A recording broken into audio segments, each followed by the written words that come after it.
Manager വന്നിട്ടുണ്ട്. ഞാൻ ചോദിച്ചു, ഇനി പറഞ്ഞ പോലെ ഒന്നല്ല, ആള് ഭയങ്കര ചൂടന, എല്ലാരും ഇട്ട് ചാടിക്കുന്ന കണ്ടു. എടാ അതൊക്കെ ബാങ്കിലെ എന്നോട് വലിയ കാര്യമാണ്. നീ വാ, ഞാൻ കാണിച്ചു തരാം.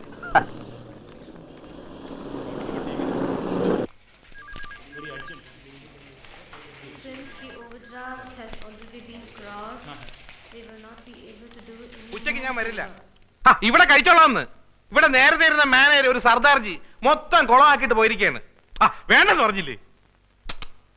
സാറ് പുതുതായിട്ട് വന്നാണല്ലേ? നേരത്തെ ഇരുന്ന സിംഗ് സാറിനെ എനിക്കറിയാം. സാറിന് പൂ എടുത്തോണ്ട് പോണോ? പൂ എനിക്ക് അലർജിയാ.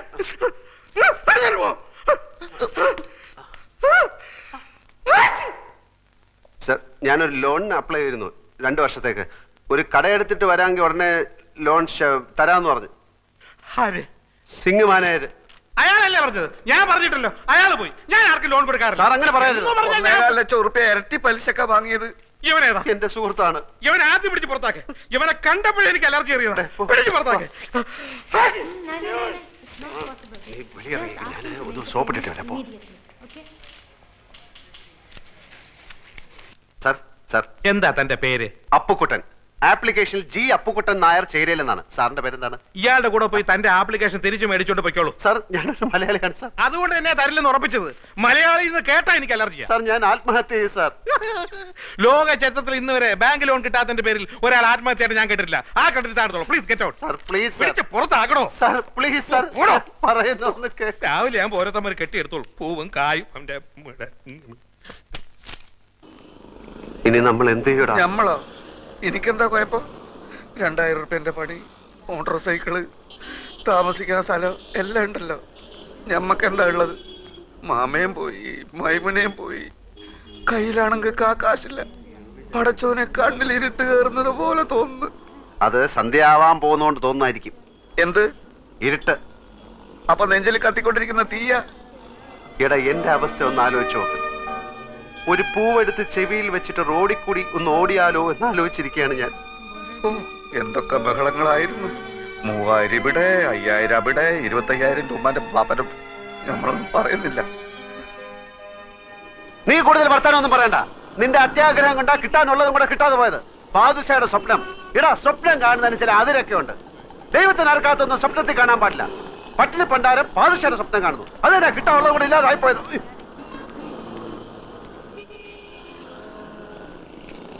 എടോ, എന്റെ വണ്ടി നമ്പർ ട്രാഫിക്കാരൻ കുറിച്ചെടുത്തോണ്ട് പോകുന്നു.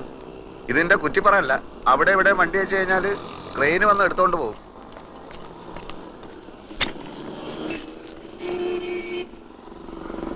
ബാങ്ക് മാനേജർ മാറിയത് എന്റെ കുഴപ്പം കൊണ്ടാണോടാ എന്ന് നമ്മൾ പറഞ്ഞ? പിന്നെ നീ എന്റെ ഉമ്മയ്ക്കും പാപ്പയ്ക്കൊക്കെ പറഞ്ഞത് ഏത് കെയറോഫില്? ഇന്നെ സഹായിക്കാൻ വന്നിട്ടില്ലേ നമ്മൾ ഈ ഗതിയിലായത്? നിനക്ക് ജ്യൂസ് കട തുടങ്ങാനുള്ള അതിമോഹം കൊണ്ടല്ലടാ നീ എന്നെ സഹായിക്കാൻ വന്നത്. നേരപ്പേ ഏതായാലും ഇങ്ങനെയൊക്കെ ആയി. നമ്മൾ തമ്മിൽ വർത്താനം പറഞ്ഞ് അങ്ങോട്ടും ഇങ്ങോട്ടും തെറ്റിയിട്ട് കാര്യമൊന്നുമില്ല. ഞാൻ ചിലതൊക്കെ തീരുമാനിച്ചിട്ടുണ്ട്. എന്ത്? വേറെ വഴിയൊന്നും കണ്ടില്ലെങ്കിൽ ഞാൻ മോഷണം തുടങ്ങും. മോഷണോ എന്ന് വെച്ചാല്? ഓ, നീ ആ വാക്ക് കേട്ടിട്ടില്ലല്ലോ. ഹൈമവതിയുടെ ചോറ് കട്ട് തിന്ന ആ പ്രവർത്തിക്ക് ഇപ്പോഴും മോഷണം എന്ന് തന്നെ പറയുന്നത്. മനസ്സിലായോ? നീ പാര ചോറ കട്ടുന്ന? ചോറല്ല, കാശുള്ളവന്റെ വീട്ടിൽ കയറി ഞാൻ മോട്ടിക്കും. പിടിച്ചാൽ പിടിക്കുന്നവനെ കൊല്ലും. അപ്പം ജയിലിൽ പിടിച്ചിടും, എന്നിട്ട് തൂക്കി കൊല്ലും. അപ്പൊ പിന്നെ ഒന്നും അറിയട്ടല്ലോ. അപ്പൊ കൂട്ടാ, നിനക്ക് ചെവിയിൽ പൂവും വെച്ച് റോട്ടിൽ കൂടെ ഓടാൻ നേരമായി.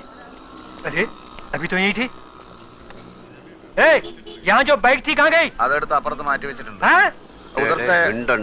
മാസം അടയ്ക്കാനുള്ള കാശ് അടയ്ക്കാത്തോണ്ട് മാർവാടി ബൈക്ക് എടുക്കാൻ ചട്ടമ്പികളെ അയച്ചിരിക്കുകയാണ്. ഓ ഗാഡിയിലേക്ക്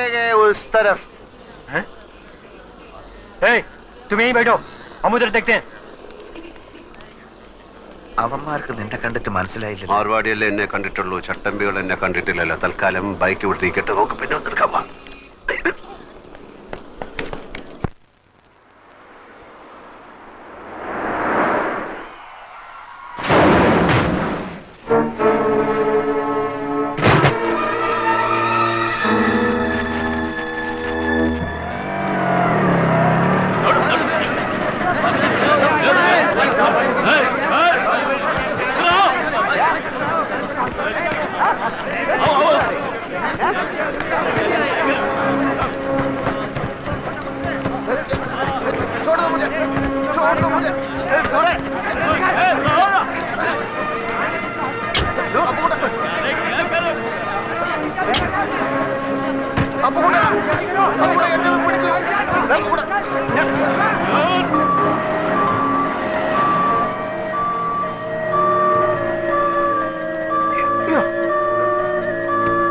अरे ओ साहब मैं तो चला हेल्प कर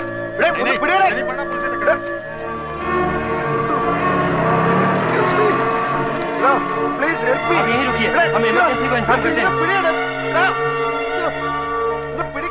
हेलो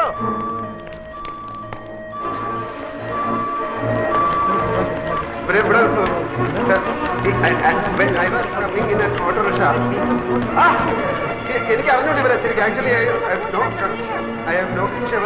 ആക്സിഡന്റ് ഹാസ് കം എനിക്ക് അല്ല ഞാൻ എനിക്കൊന്ന് പോകണം Get him hospitalized. Okay? घबराइए मत. सब ठीक हो जाएगा. Yeah, fast. आप उनके पति है ना? यहाँ पे साइन कीजिए. यहाँ भी. Don't worry. We'll take care of it. She'll be fine. You should not worry. आप वेट कीजिए. Dr. Menon, can I ask you to come कोई fast? सवाल करे कि उनका ब्लड ग्रुप क्या है? Relax. Don't worry. We'll take care of it.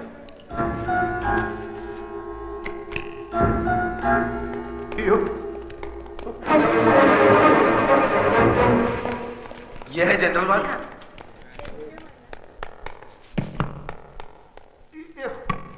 अरे आप अंदर नहीं जा सकते भाई साहब, ये ऑपरेशन थिएटर है. अरे मैं आपकी तकलीफ अच्छी तरह समझता हूँ. सर्जन अभी आते ही होंगे. उनका मेजर ऑपरेशन करना पड़ेगा. उसके लिए 2-3 घंटे लगेंगे. आप बैठिए. He is very upset. Don't allow him to go out. Okay? Yes, doctor. Actually, myself Yes, and my I friend understand. coming You just auto don't rickshaw. worry. ये आपका बैग है ना? No. इसे अपने पास ही रखिए. No. എമർജൻസി സർജറി എന്ന് പറഞ്ഞ് ഹോസ്പിറ്റലിൽ വന്നപ്പോഴാണ് എനിക്ക് ആളെ മനസ്സിലായത്. ആ അല്പം സീരിയസാ. വേണ്ട വേണ്ട, വർമ്മ സാറിനോട് ഇപ്പൊ പറയണ്ട, ഇവിടെ വരട്ടെ. എന്നിട്ടാവാം. ഹസ്ബൻഡ് ഇവിടെ ഉണ്ട്, ഞാൻ കണ്ടില്ല. ആ വെളുപ്പിനുള്ള ഫ്ലൈറ്റിനല്ലേ എല്ലാവരും വരില്ലേ? അതാ നല്ലത്. ആ ഓക്കെ.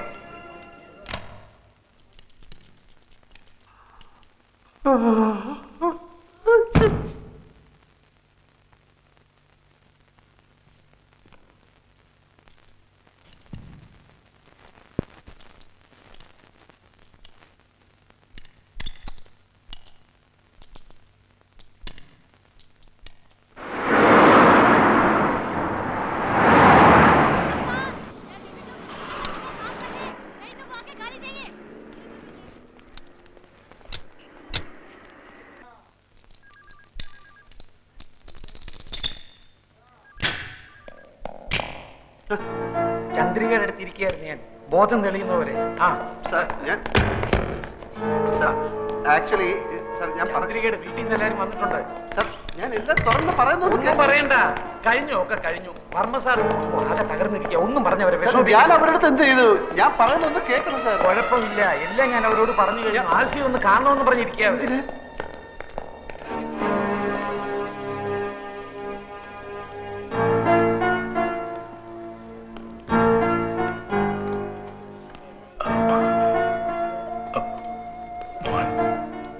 ക്ഷമിക്കണം, ഞാൻ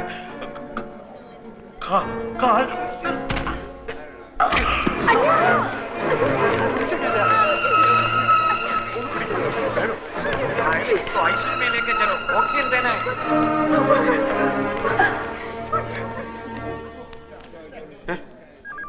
ഇരവി ഇരവി കുട്ടിപ്പിള്ള ഡ്രൈവറാ? ഞാൻ അവരുടെ ഡ്രൈവറാ. ഞാൻ അക്കൗണ്ടന്റാ, ശങ്കരക്കുറുപ്പ്. എനിക്കൊരു കാര്യം പറയാനുണ്ട്. हेलमेट. Thank you. ആൽഫി ദേ വിളിക്കണു. ആൽഫിക്ക് ചന്ദ്രിയെ കാണാം, ഇപ്പൊ കാണാം. എനിക്ക് Sir, this wait a file. Minute. ഇവരുടെ കല്യാണം കഴിഞ്ഞാണോ? കല്യാണം 14-ാം തീയതി പറഞ്ഞേ. ആ. ഇന്ന് തീയതി 18 ആയില്ലേ? അപ്പൊ കഴിഞ്ഞു കാണും. എന്നാ കഴിഞ്ഞു. ഹസ്ബൻഡ് എന്നുള്ള കോളത്തിൽ ആ ഓപ്പറേഷൻ തിയേറ്ററിൽ ഒപ്പിട്ടിരിക്കുന്നത്. ആ ഇനിയിപ്പോ ഒന്നും ചിന്തിക്കാനില്ല, എല്ലാം കഴിഞ്ഞു. ചന്ദ്രകുഞ്ഞിന്റെ കാര്യം അല്ല ചേട്ടാ, ഒന്നും ചന്ദ്രകുഞ്ഞ് പറയാറായിട്ടില്ല. കൈയും കാലും ഒക്കെ തളർന്നിരിക്കുക. എന്റെ ഭഗവതി, കോടിക്കണക്കിന് സ്വത്തിന്റെ ഒരേ ഒരു അവകാശിയാ. അത് നേരത്തെ ആലോചിക്കണമായിരുന്നു. കോട്ടപ്പുറത്ത് കോവിലകത്ത് സുഖമായിട്ട് കഴിഞ്ഞ ആ കുടുംബത്തിലെ ഒരേ ഒരു അവകാശി, അതിനെ എന്തിനാ ഇപ്പൊ ഇങ്ങോട്ട് പറഞ്ഞേച്ച്? സാറേ, വർമ്മ സാറിന് ബിസിനസ് മുഴുവനും മോളെ ഏൽപ്പിക്കണം എന്നായിരുന്നു. ഇവിടെയല്ലേ എന്റെ ഓഫീസ്. ഇവിടെയാണെങ്കിൽ വലിയൊരു ഗസ്റ്റ് ഹൗസ് ഒഴിഞ്ഞെടുക്കാം. അവിടെ താമസിച്ചുകൊണ്ട് ബിസിനസ് പഠിക്കട്ടെ എന്ന് അവർ തീരുമാനിച്ചു. മാനേജിങ് ഡയറക്ടറായിട്ട് ഇങ്ങോട്ട് അയച്ചു. ഇവിടെ വന്ന് ഈ നസ്രാണി ചെക്കനെ അങ്ങ് പ്രേമിച്ചു. കല്യാണം കഴിക്കണമെന്ന് നിർബന്ധം പിടിച്ചപ്പോൾ വർമ്മ സാറും കുടുംബവും നാക്കശികാന്ത് എതിർത്തു. ചന്ദ്രക്കുഞ്ഞ് അവനെ കിട്ടിയാൽ പിന്നെ എനിക്ക് ഇങ്ങനെ ഒരു മോളില്ല എന്ന് വരെ മുതലാളി പറഞ്ഞു. പിന്നെ എന്തിനാ എല്ലാരും കൂടി ഇപ്പൊ ഇങ്ങോട്ട് കെട്ടി എഴുന്നള്ളിച്ചത്? തലയിൽ വെച്ചാൽ പേനരിക്കും, താഴത്ത് വെച്ചാൽ ഉറുമ്പരിക്കും. അങ്ങനെയല്ലേ ഞങ്ങൾ ആ കുഞ്ഞിനെ വളർത്തിയത്. ഇങ്ങനെ കിടക്കുന്നു എന്ന് കേട്ടാൽ എങ്ങനെയാ ഉള്ളു പിടയ്ക്കാണ്ടിരിക്കുക. വർമ്മ സാറിന്റെ കാര്യം പേടിക്കാനൊന്നുമില്ല. ഷോക്കും കുറ്റബോധവും ഒക്കെ കൂടെ ആയപ്പോ വീണുപോയതാ. പ്രഷർ വളരെ കൂടുതലാ. 1-2 ദിവസം കൊണ്ട് നോർമലാകും. അതുവരെ വളരെ സൂക്ഷിക്കണം. മനസ്സിന് ബുദ്ധിമുട്ടുണ്ടാകുന്ന കാര്യങ്ങളൊന്നും ഉണ്ടാകാൻ നിങ്ങൾ വേണം നോക്കാൻ.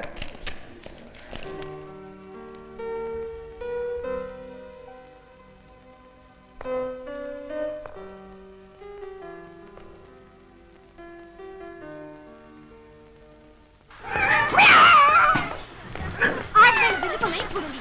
वो रोज आके धूप पी जाती है। എവിടെയായിരുന്നു ഇന്നലെ രാത്രി മുഴുവൻ?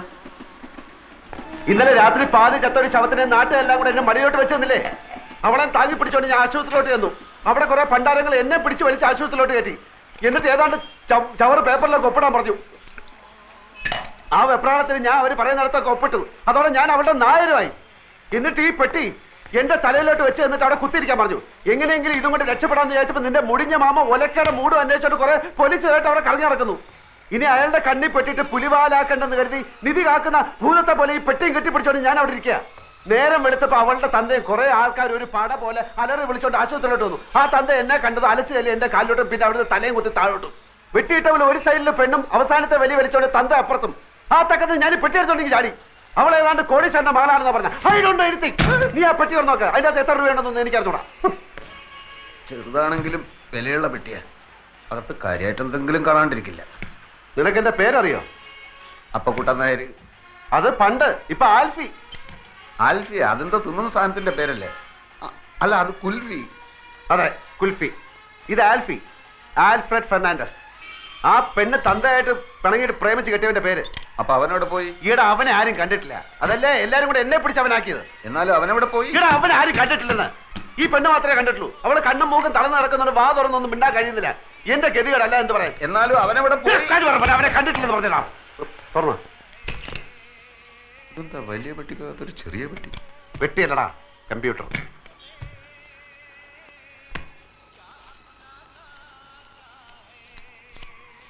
എത്രയുണ്ട്? 1100 പിന്നെ 20. അത്രേ ഉള്ളൂ? നിന്റെ അത്യാവശ്യം കണ്ടപ്പോ ഞാൻ വിചാരിച്ചു അത്രയെങ്കിലും ഉണ്ടല്ലോ. അപ്പോ ചേട്ടനാ ഇരിക്കണം ഇരിക്കണം. ഇനി താൻ അങ്ങനെ എന്നെ ഇരുത്താൻ നോക്കണ്ട. 2-3 മാസം വാടക കുടിശ്ശിയുണ്ട്. ഇനി അവധിയില്ല. ഇപ്പൊ ഇറങ്ങണം. ഇത് കണ്ട 2 മാസം വാടകയുണ്ട്. ഇത് അങ്ങോട്ട് കൊണ്ട് തരാതിരിക്കായിരുന്നു. അടുത്ത ഞാൻ 2-3 ദിവസം കൊണ്ട് തരാം.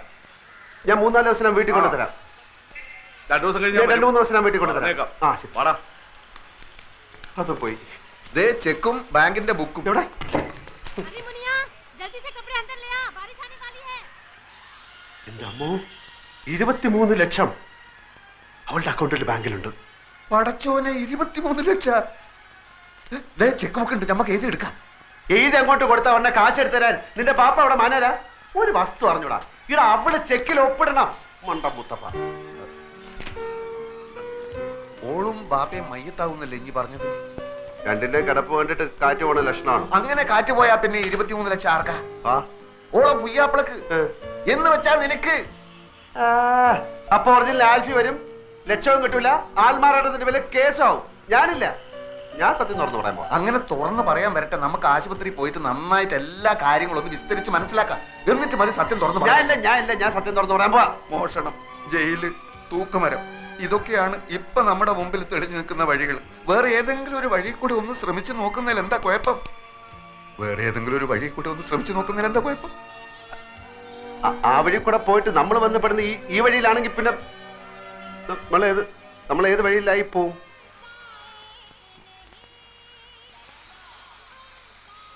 പോയി നോക്കണോ?